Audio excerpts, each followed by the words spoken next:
Good morning, dear students. Today we are going to discuss about coordination compounds. Okay? तो coordination compounds chapter हम start करने जा रहे हैं. ये इनऑर्गेनिक केमिस्ट्री में लास्ट चैप्टर है. ओके तो हम देख लेते हैं सबसे पहले इसकी definition. Coordination compound are those compound in which a central metal atoms or ion is permanently attached to certain atoms or group of atoms called ligands. The ligands are capable of donating at least a pair of electrons to the central metal atom or ion and get attached to it by coordinate bond. Okay? तो सबसे पहले हम ये जान लें कि coordination compound क्या है. तो ये कोऑर्डिनेशन कंपाउंड वो कंपाउंड है जिसमें सेंट्रल मेटल एटम, ठीक है, और जो हमारा लिगैंड होता है, लिगैंड आप जानते ही हो कोई भी निगेटिव स्पीसी होगी जिसके पास लोन पेयर ऑफ इलेक्ट्रॉन होंगे. ये क्या करेगा, ये अपने लोन पेयर ऑफ इलेक्ट्रॉन उस सेंट्रल मेटल या उस मेटल एटम को डोनेट करेगा जिसके पास इलेक्ट्रॉन की कमी होगी, या आप सीधे सीधे बोल सकते हो जो कैपेबल होगा लोन पेयर ऑफ इलेक्ट्रॉन को एक्सेप्ट करने में, या उसे अपने इलेक्ट्रॉन डोनेट करेगा. और इन दोनों के बीच में बॉन्ड जो बनेगा उस बॉन्ड को हम कोऑर्डिनेट बॉन्ड बोलते हैं. ठीक है. अब कोऑर्डिनेट बॉन्ड के थ्रू जो कंपाउंड हमें मिलते हैं उन्हें ही हम कोऑर्डिनेशन कंपाउंड के नाम से जानते हैं. ठीक है. अब ये तो एक जनरल सी बात हो गई है, थोड़ा साइंटिफिक वे में चलते हैं. तो सबसे पहले हम देखते हैं यहाँ पे लुईस बेस क्या होते हैं.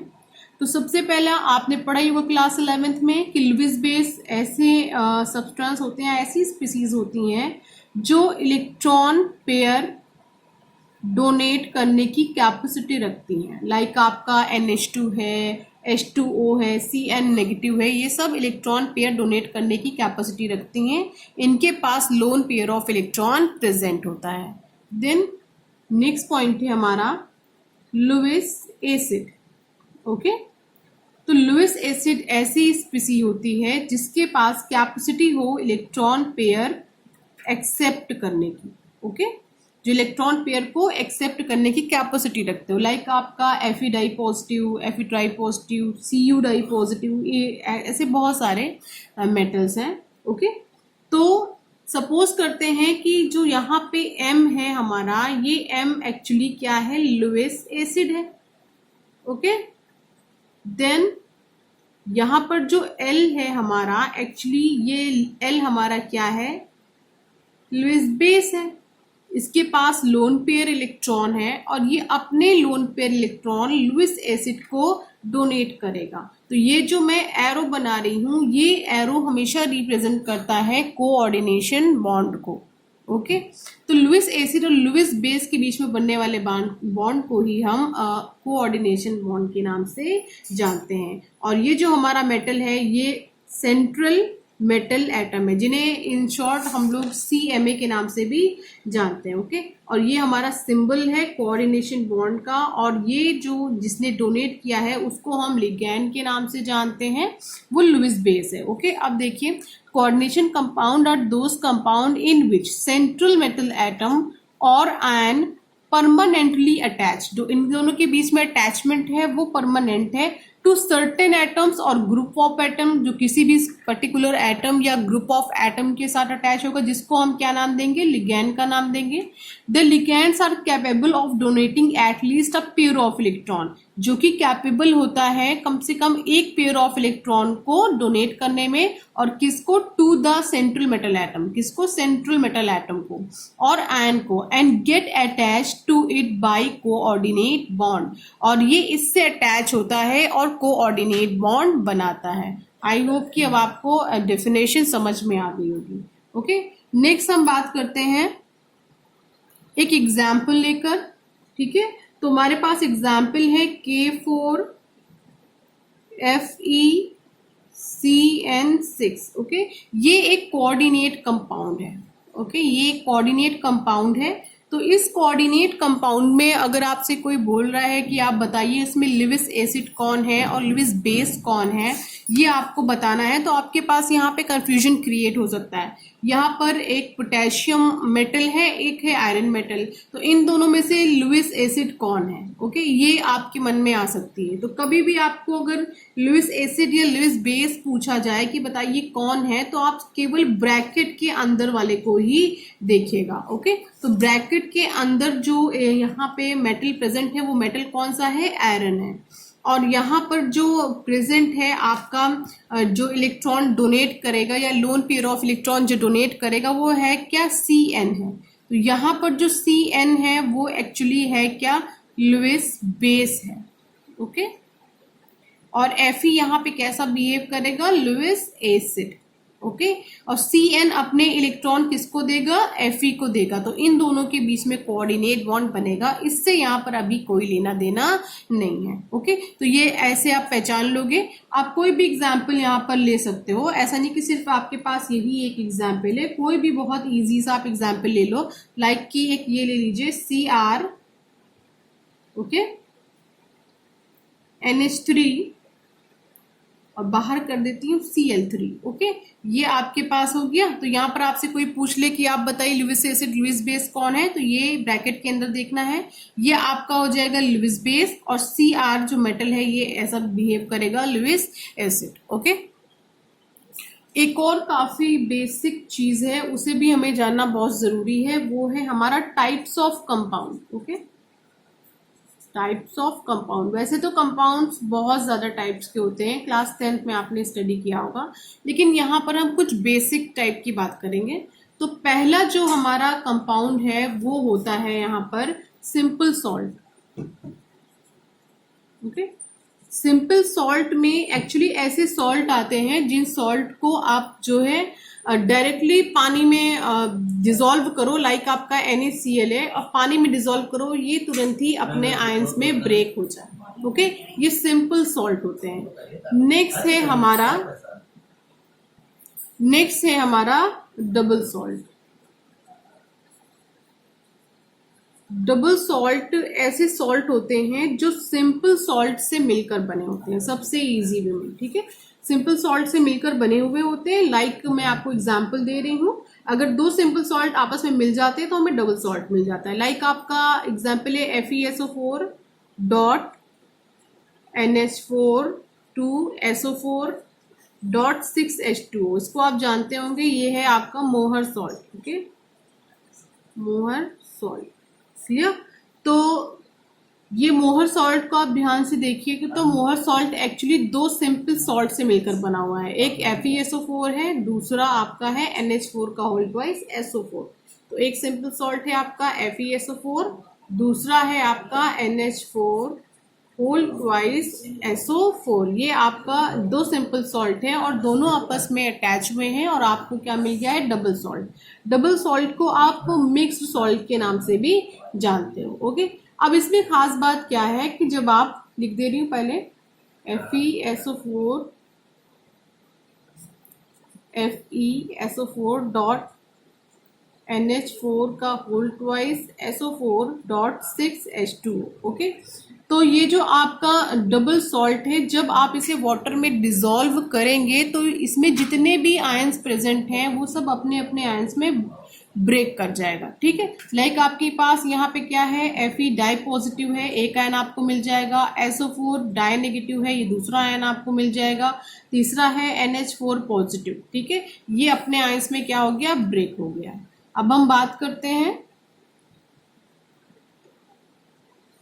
कोऑर्डिनेशन या कोऑर्डिनेशन सॉल्ट की।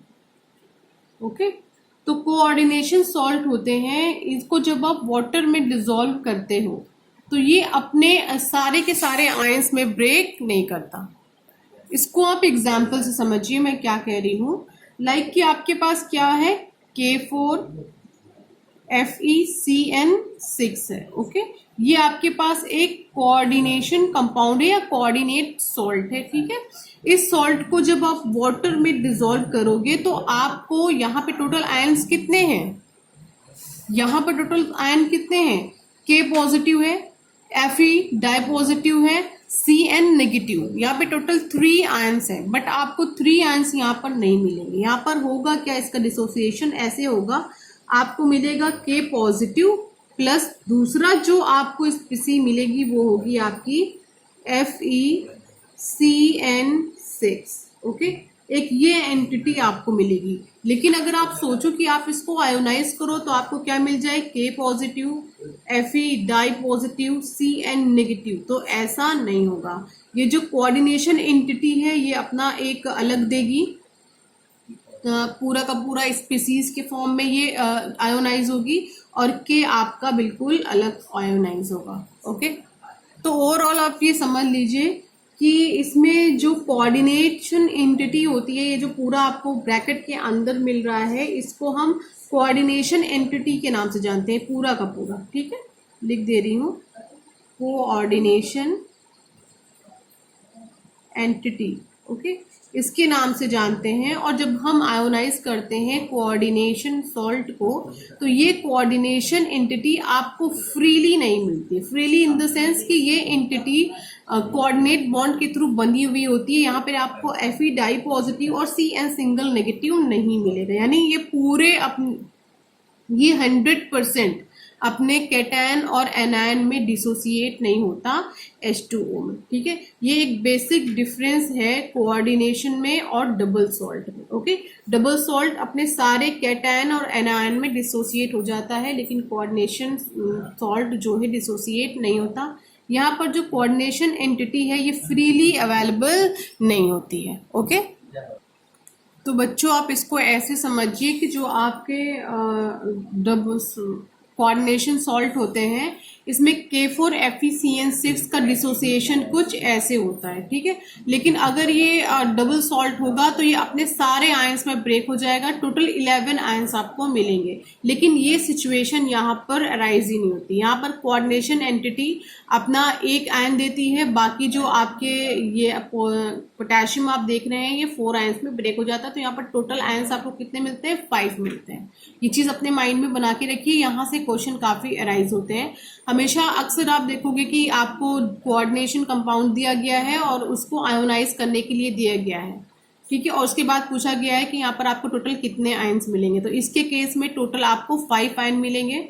ठीक है, लेकिन अगर आपका डबल सॉल्ट का केस लगा है तो जितने भी कैटायन एनायन प्रेजेंट हैं वो सब के सब डिसोसिएट हो जाएंगे। देखिए यहाँ पे K4 कितना, यानी 4K पॉजिटिव मिलेगा। आयरन 1 है तो आयरन आपको Fe डाई पॉजिटिव मिलेगा। Cn 6 है तो मिलेगा, तो 6, 7 और 4, 11 नॉर्मल वे में मिलेगा। लेकिन जब कोऑर्डिनेशन कंपाउंड है तो ऐसी सिचुएशन क्रिएट नहीं होती है, ये सिचुएशन क्रिएट होती है डबल सॉल्ट में। ओके, कोऑर्डिनेशन में जो कोऑर्डिनेशन एंटिटी होती है ये अलग से सेपरेट होती है। ठीक है, FeCN6 नेगेटिव और 4 ये, तो एक पूरी क्वांटिटी आपकी ये है और 4 आपको K पॉजिटिव मिले। तो यहाँ पे टोटल आपको कितने मिले हैं कैटायन एनायन, 5 मिले हैं। ओके, तो यहाँ पर अभी भी जो Fe है, Cn है, इन दोनों के बीच में कोऑर्डिनेशन बॉन्ड प्रेजेंट है, यानी कि कोऑर्डिनेशन एंटिटी आपको फ्रीली यहाँ पर नहीं मिली है। ओके, ये बेसिक डिफरेंस है डबल सॉल्ट में और कोऑर्डिनेशन सॉल्ट में।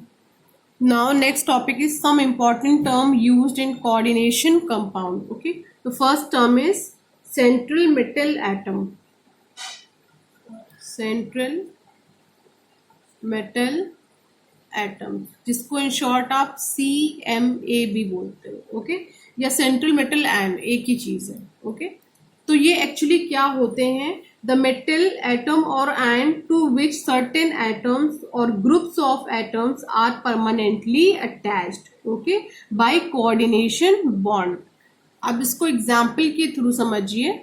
हमारे पास ये एक एग्जाम्पल है और एग्जाम्पल मैं ले रही हूँ, इसी को ले लेती हूँ, K4FeCN6। ओके, ये हमारे पास एक कोऑर्डिनेशन कंपाउंड है और इस कोऑर्डिनेशन कंपाउंड में इसके डेफिनेशन के अकॉर्डिंग ये बोला जा रहा है कि जो हमारा लिगैंड होता है वो जिस एटम के थ्रू कोऑर्डिनेशन बॉन्ड बनाता है या जिस मेटल एटम को ये अपने लोन पेयर डोनेट करता है उसी को हम नेम देते हैं सेंट्रल मेटल एटम का। और मैंने अभी अभी आपको बताया कि जो लुईस एसिड होते हैं वही एक्सेप्ट करते हैं लोन पेयर ऑफ इलेक्ट्रॉन को। तो यहाँ पर जो आपका Cn है ये अपने लोन पेयर डोनेट करेगा Fe को, यानी कि जो कोऑर्डिनेशन एंटिटी के अंदर प्रेजेंट है हमारा मेटल एटम वही हमारा होता है central metal atom. Okay, now next terminology है हमारी यहाँ पर जो यूज होगी बेसिकली इस पूरे चैप्टर में, दूसरा है लिगैंड्स। ओके, ये एक्चुअली क्या होते हैं, द मॉलिकुलर और ionic species which get directly attach to the central metal atom. Okay, ये वो स्पीसीज है जो सेंट्रल मेटल एटम से डायरेक्टली अटैच है। तो आप इसमें देखिए सेंट्रल मेटल एटम से कौन डायरेक्टली अटैच है, Cn नेगेटिव। ओके, तो ये हमारा क्या है, लिगैंड है। ओके, तो लिगैंड की डेफिनेशन क्या समझ में आ रही है हमें, द मॉलिकुलर और ionic species which get directly attach to the central metal atom और ion during the formation of complex is called ligands. Okay, next जो टर्मिनोलॉजी है हमारी वो है कॉम्प्लेक्स या कोऑर्डिनेशन एंटिटी। लिख दे रही हूं, कोऑर्डिनेशन एंटिटी। ओके, ये कोऑर्डिनेशन एंटिटी क्या है, देखिए, the electrically charge species formed by the union of central metal atom or one or more ligand, okay, is called coordination entity, या इसको दूसरा नेम भी देते हैं कॉम्प्लेक्स आयन का। Okay, complex ion, the electrically charge species, okay, form by the union of central metal atom. किसके union से बनी है, सेंट्रल मेटल एटम और लिगैंड। उसी को हम क्या नाम दे रहे हैं, कोऑर्डिनेशन एंटिटी का, यानी ये जो हमारा पूरा पोर्शन है इसके ऊपर चार्ज होता है। ओके, अगर K पर सिंगल पॉजिटिव है तो यहाँ पे सिंगल नेगेटिव होता है। तो ऐसी स्पीसीज जो चार्ज हो और किसके यूनियन के थ्रू बनी हो, सेंट्रल मेटल एटम और लिगैंड के जुड़ने की वजह से बनी हो, उसी को हम क्या नाम दे रहे हैं यहाँ पे, कोऑर्डिनेशन एंटिटी या कॉम्प्लेक्स आयन का। ये तो इतना जो पूरा पोर्शन है यही हमारा क्या है, कोऑर्डिनेशन एंटिटी, और इसी को हम नाम देते हैं कॉम्प्लेक्स आयन का। ओके, नेक्स्ट हम आते हैं, अब इसके बारे में भी थोड़ा एक्सप्लेन कर लेते हैं। ये किस तरह के हो सकते हैं, हमारे कैटायनिक कॉम्प्लेक्स हो सकते हैं और एनायनिक हो सकते हैं। अगर कैटायनिक है तो यहाँ पे पॉजिटिव चार्ज होगा, अगर एनायनिक है तो यहाँ पर नेगेटिव चार्ज होगा। तो फिलहाल ये वाला कौन सा है, एनायनिक है। देखिए यहाँ पे कैसा चार्ज डेवलप है, नेगेटिव चार्ज डेवलप हुआ है। कुछ एग्जाम्पल हम देख लेते हैं इसका, कैटायनिक का, कैटायनिक कॉम्प्लेक्स आयन कौन से हो सकते हैं, हमारा Ag NH3 whole twice positive. ठीक है, तो ये देखिए चार्ज कैसा है यहाँ पे, पॉजिटिव। तो ये क्या हो गया, हमारे कैटायनिक हो गए। एनायनिक का हम ले लें, एनायनिक कॉम्प्लेक्स हमारा होगा CuCl4 डाई नेगेटिव। तो यहाँ पे चार्ज कौन सा है, नेगेटिव। तो ये कैसे कॉम्प्लेक्स आयन होंगे, anionic complex ion. Next point is coordination number. Okay, what is coordination number. तो कोऑर्डिनेशन नंबर का मीनिंग यहाँ पे होता है the maximum number of ligand which can be coordinate to a central metal atom. Okay, एकदम easiest way में आप समझ लीजिए कि ये आपका सेंट्रल मेटल एटम है और इसमें कितने नंबर ऑफ लिगैंड अटैच हो रहे हैं। जितने नंबर ऑफ लिगैंड यहाँ पे अटैच हो रहे हैं वही उसका क्या कहलाता है, कोऑर्डिनेशन नंबर। तो यहाँ पे टोटल कितने अटैच हुए हैं, 6। तो ये क्या होगा, हमारा कोऑर्डिनेशन नंबर होगा। ओके, नेक्स्ट पॉइंट है हमारा charge number of a complex ion. Charge number of a complex ion. Okay, तो ये देखिए हमारा क्या है, K4FeCN6। ओके, ये था हमारा स्पेसिफिक। तो यहाँ पे चार्ज नंबर एक्चुअली हमारा होता क्या है, the net charge carried bye a complex ion. Okay, जो पूरा नेट चार्ज होता है इस कॉम्प्लेक्स आयन का। देखिए कॉम्प्लेक्स आयन मैंने आपको क्या बताया था, ये होता है पोर्शन आपका इतना वाला। ठीक है, जो ऐसी स्पीसीज जो चार्ज हो और जो किससे मिलकर बनी हो, CMA से और लिगैंड से, वही हमारा क्या है कॉम्प्लेक्स आयन। तो हम इसमें से कॉम्प्लेक्स आयन अलग कर लेते हैं। तो क्या हमारा कॉम्प्लेक्स आयन यहाँ पे FeCN6, तो ये हमारा कॉम्प्लेक्स आयन है। तो क्या रहा है, charge number of a complex ion the net charge carried bye a complex ion. जो नेट चार्ज हमारा प्रेजेंट होगा इस कॉम्प्लेक्स आयन का, जो नेट चार्ज होगा वही हमारा क्या कहलाता है, चार्ज नंबर कहलाता है।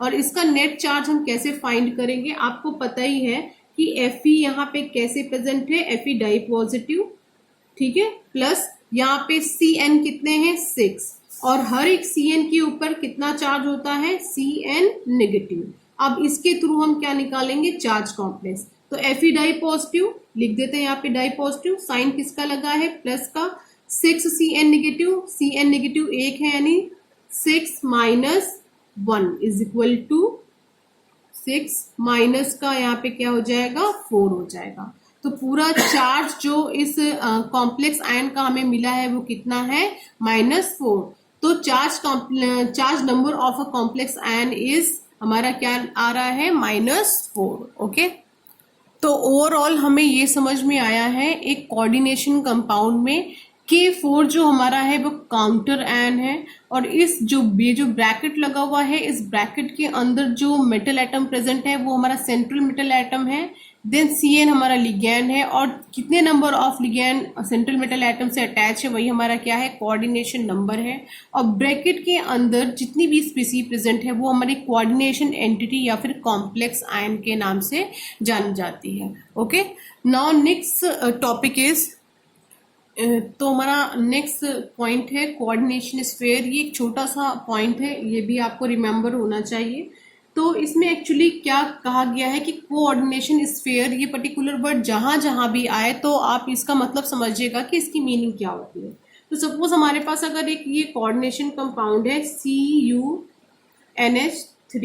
4SO4, तो इसमें अगर कोई आपसे पूछे कि बताइए कोऑर्डिनेशन स्फीयर यहाँ पे क्या है और आयोनिक स्फीयर यहाँ पे क्या है, तो जब आप इसे वाटर में डालोगे तो ये डिसोसिएट कैसे होगा, CuNH3 di positive and SO4 di negative. तो ये जो पूरी स्पीसी आपको मिली है ये कहलाएगी आयोनिक स्फीयर।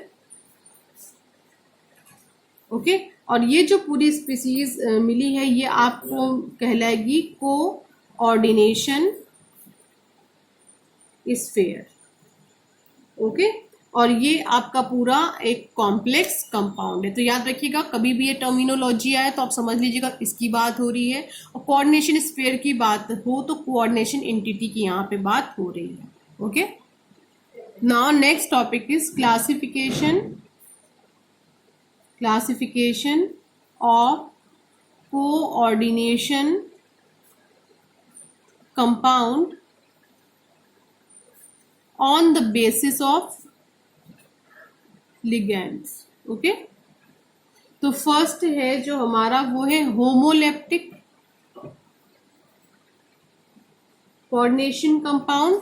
इसमें एक्चुअली होता क्या है बच्चों, जो लिगैंड अटैच होता है सेंट्रल मेटल एटम से वो सभी सेम होते हैं। ठीक है, देखिए इसको एग्जाम्पल के थ्रू समझिए। लाइक आपके पास K4 है, ठीक है, और FeCN6 है। ओके, ये आपके पास एक कोऑर्डिनेशन कंपाउंड है।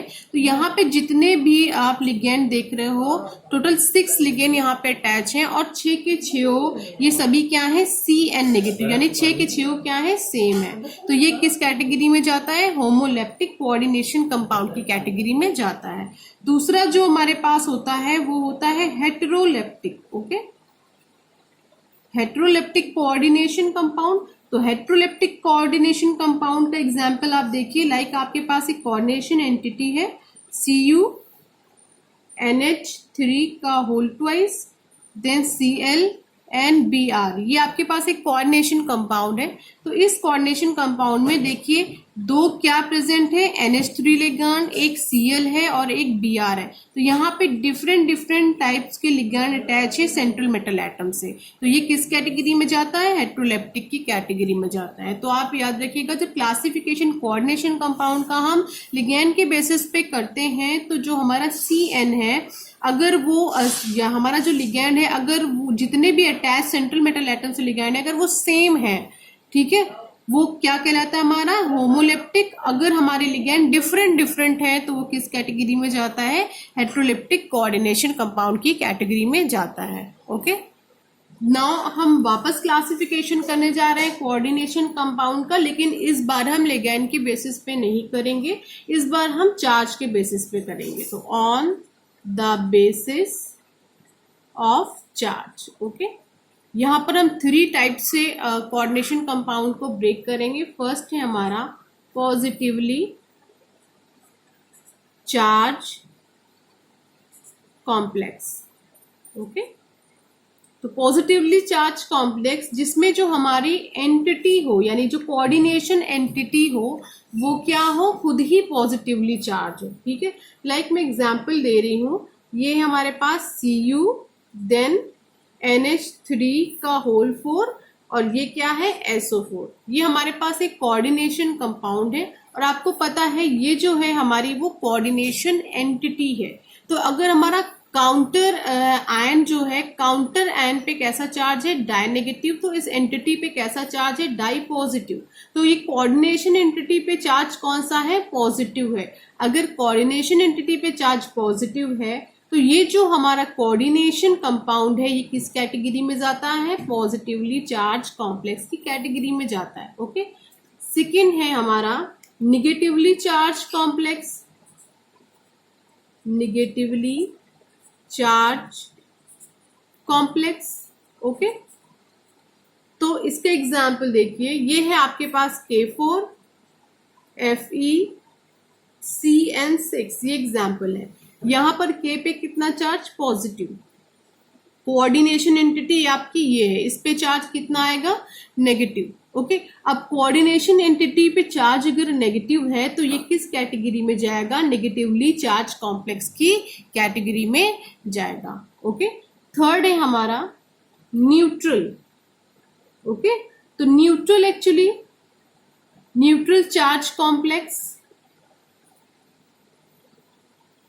तो न्यूट्रल चार्ज कॉम्प्लेक्स ऐसे कॉम्प्लेक्स होते हैं जिनकी जो कोऑर्डिनेशन एंटिटी है इस पे कोई चार्ज ही ना हो। ठीक है, लाइक आपका क्या है, NiCO4। ओके, देखिए इसके पास कोऑर्डिनेशन एंटिटी पे कोई चार्ज होता ही नहीं, ना पॉजिटिव ना नेगेटिव। ठीक है, कोई चार्ज नहीं होता। लाइक आपका यहाँ पर क्या है, FeCO5, यहाँ पर भी कोई चार्ज नहीं है। तो ये दोनों किस कैटेगरी में जाते हैं, न्यूट्रल चार्ज कॉम्प्लेक्स की कैटेगरी में जाते हैं। और आपको पता है न्यूट्रल लिगैंड्स हमारे कौन से होते हैं, NO है, CO है, H2O है, ऐसे बहुत सारे हैं जो हमारे न्यूट्रल लिगैंड की कैटेगरी में जाते हैं। तो मैं इसकी पूरी आपको एक सीरीज दूंगी। ओके, तो बच्चों आज हमने कोऑर्डिनेशन कंपाउंड के वीडियो लेक्चर में कुछ बेसिक चीजें जानी है। बेसिक चीजें लाइक हमने ये जाना है कि कोऑर्डिनेशन कंपाउंड को हम किस तरह से क्लासिफाई कर सकते हैं। एक तो लिगैंड के बेसिस पे कर सकते हैं, दूसरा उस पे कोऑर्डिनेशन एंटिटी पे प्रेजेंट चार्ज के बेसिस पे कर सकते हैं। इसके अलावा हमने पढ़ा है जो कोऑर्डिनेशन कंपाउंड होता है, इस कोऑर्डिनेशन कंपाउंड में किस पर्टिकुलर कंपाउंड को, किस पर्टिकुलर एलिमेंट को किस नेम से हम लोग जानते हैं। एक ये बेसिक नॉलेज हम लोगों ने यहाँ पर ली है। दूसरा हमने कोऑर्डिनेशन कंपाउंड के डेफिनेशन पढ़ी है और ये जानने की कोशिश करी है कि इसकी डेफिनेशन क्या कहती है और कैसे एलिमेंट इसमें पार्टिसिपेट करते हैं। ओके, और इसके अलावा हमने टाइप्स ऑफ कंपाउंड्स को पढ़ा है, या बोल सकते हो टाइप्स ऑफ सॉल्ट को पढ़ा है, जहाँ सिंपल सॉल्ट है, डबल सॉल्ट है और कोऑर्डिनेशन सॉल्ट को हमने पढ़ा। हमारा मेन टारगेट यहाँ पे डबल सॉल्ट और कोऑर्डिनेशन सॉल्ट के बारे में जानना था कि ये क्या होते हैं। तो कुछ ऐसी छोटी छोटी सी बेसिक चीजें हमने आज के वीडियो लेक्चर में कवर करी है। नेक्स्ट हम स्टडी करेंगे क्लासिफिकेशन ऑफ लिगैंड्स। ठीक है, कंफ्यूज मत होना। अभी जो हमने क्लासिफिकेशन स्टडी किया है ये कॉम्प्लेक्स कंपाउंड का क्लासिफिकेशन है। एक हमारा लिगैंड के बेसिस पे हुआ था और एक हमारा जो कोऑर्डिनेशन एंटिटी है इस पे प्रेजेंट चार्ज के बेसिस पे हुआ था। नेक्स्ट जो टॉपिक हमारा होगा उसमें क्लासिफाई हम करेंगे लिगैंड्स को। ठीक है, और वो भी बेसिस ऑफ चार्ज यानी चार्ज के बेसिस पे करेंगे और नंबर ऑफ डोनर एटम्स के बेसिस पे करेंगे, और साथ ही हम बात करेंगे वर्नर्स थ्योरी के बारे में। तो ये 2 टॉपिक हम लोग नेक्स्ट वीडियो लेक्चर में कवर करेंगे। Okay, thank you class.